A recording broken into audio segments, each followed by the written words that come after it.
So I just watched the latest Star Wars movie, Mandalorian and Grogu, and as I was watching it, I became more and more aware of this feeling of boredom. I think it was when the final battle happened, when the X-Wings swoop in to the Hutt's lair, and we have this huge action sequence, and I basically felt nothing. And that got me thinking, what is it about the battles, or more specifically, the violence in this film that is failing? To understand that question, I had to dive a little bit more into writing craft and the theory of narrative violence. And I think it can be explained a little bit like this. Violence in narrative is a transaction. Something has to be bought with damage. If the fight doesn't change what's possible, then it's not a fight. It's just an inconvenience. Let me give you an example. The Battle of Helm's Deep in Lord of the Rings, it changes as the action expands or continues or develops. It's an extended action sequence, and it works, I think, as an example because it's a very long sequence of violence, something I felt was quite present in The Mandalorian and Grogu. In fact, for me, most of the movie was violence.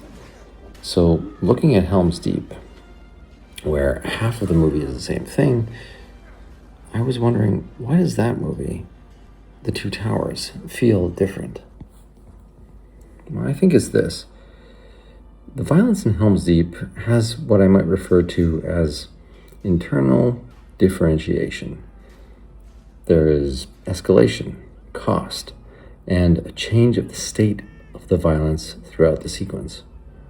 First, the wall comes down. Then Haldir dies.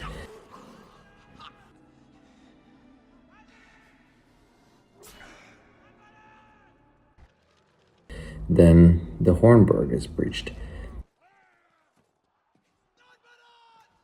Each of these events reconfigures what's possible for both sides.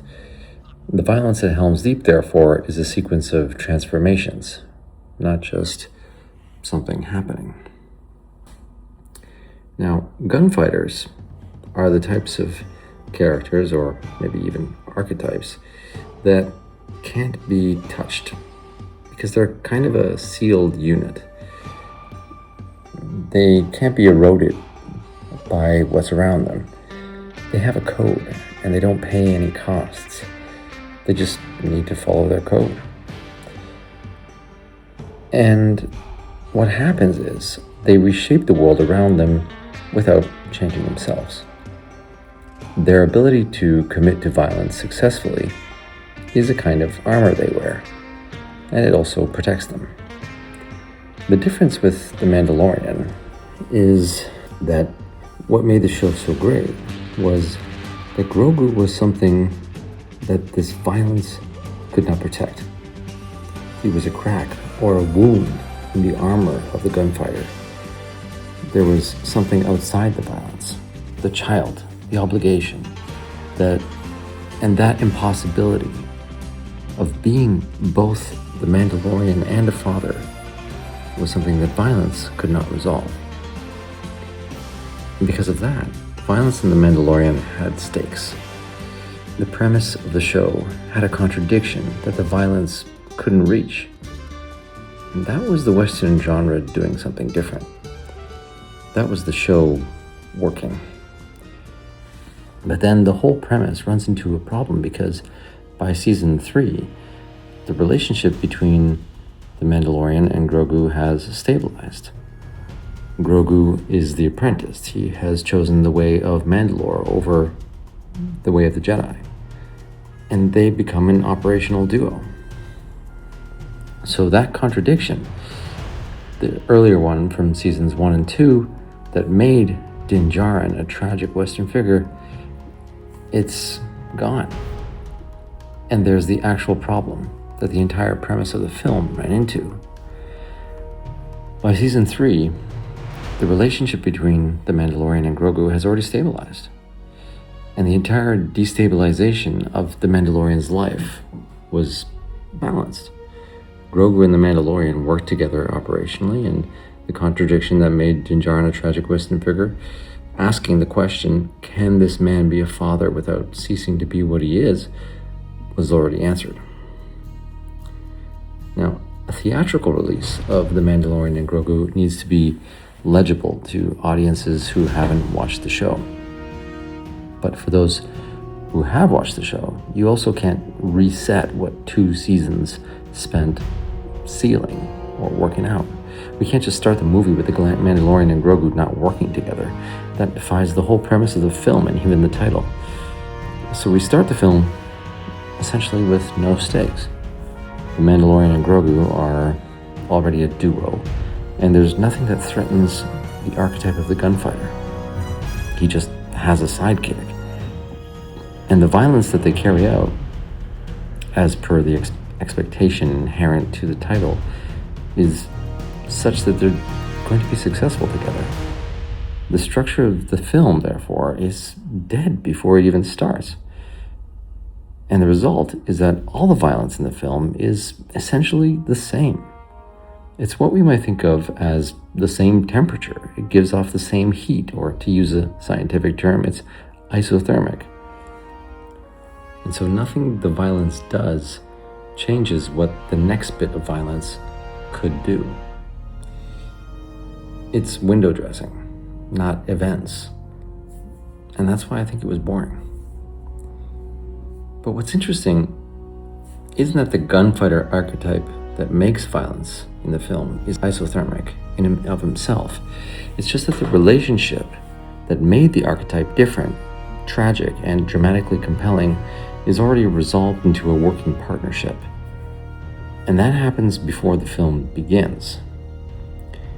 So the film inherits Din Djarin and Grogu as this imbalance between a traditional archetype and a crack in his armor, but it's already been treated. It's trying to treat the established premise from seasons 1 and 2 as something it can work with when it can't, not any longer. And so the violence has nothing to do because the thing that it could have caused, the unresolved question of whether this man can be a father without ceasing to be a Mandalorian, has already been answered. It was answered by the end of season 2. So with the central contradiction sutured, so to speak, the action sequences have nothing to work on. They can't transform Din, and they can't transform the relationship. They can't transform Grogu because he's accumulating information and not changing. They can't transform the world because the New Republic and the warlord situation is sort of background scenery. So then there's nothing left for the violence to do but be ornamental or epididactic. And I mean epididactic in the technical sense, because the conditions for it to be anything else were eliminated before the cameras rolled. So the film's failure is maybe not in its execution. It's actually in what was already decided about the relationship and the characters before they started filming. They couldn't have made the action any better. It was already pretty good, but no amount of better action could have saved this film. And unfortunately, unless they decide to give Grogu some kind of character arc, this film was dead in the water. Because of course they couldn't. Grogu doesn't speak and is still a small child. And as such, I think the Mandalorian and Grogu story, as far as we understand it, is probably done. I mean, you can't risk opening a film with Din still in a parental crisis because it's an expositional problem and a marketing problem. So Disney and Favreau resolved that issue by the end of season 2, and the film lives in a dead narrative space where resolution costs nothing and means nothing, and we just get boring violence. The character of the Mandalorian, I think, was built for one type of medium and got transposed into another that couldn't carry its contradiction. Ultimately, The Mandalorian as a show worked because it was a Western about a man whose code couldn't accommodate love. The film fails because it's about a man whose code has already accommodated love before the film even begins. And The Western's central question, that is, can the gunfighter become a part of our world? Can he be let in? It was already answered in the first 2 seasons of the show.